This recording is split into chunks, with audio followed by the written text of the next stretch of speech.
ఆరిపోవడానికి సిద్ధంగా ఉన్న నీ దీపమును నూనె పోసి వెలిగించడానికి దేవుడు ఈ ఉపవాస ప్రార్థనలను ఏర్పాటు చేశాడు. ఎందుకంటే నువ్వు లోకానికి వెలుగువి, నువ్వు వెలుగునివ్వాలి, ఆరిపోకూడదు.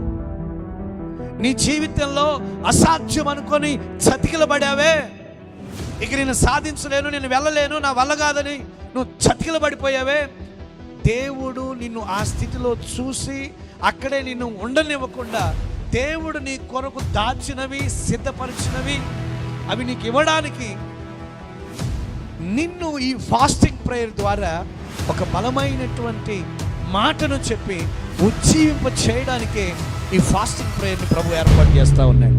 ఎందుకనంటే ఇదే మాట ఆ శిష్యులు వెళ్ళగొట్టలేకపోవడానికి కారణం ప్రేయర్ అనుభవం లేదు, ఫాస్టింగ్ ప్రేయర్ లేదు.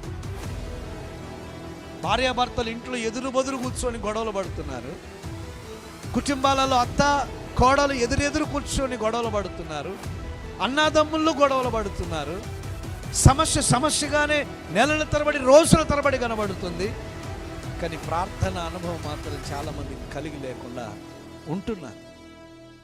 ఆ నెలల తరబడి, సంవత్సరాల తరబడి, రోజుల తరబడి ఉన్న సమస్య పోవాలంటే నేను మరలా చెప్తున్నాను, ఫాస్టింగ్ ప్రేయరే, ఉపవాస ప్రార్థనే నీ ఎంత కష్టమైనటువంటి సమస్యనైనా నీ నుండి తొలగిస్తుంది.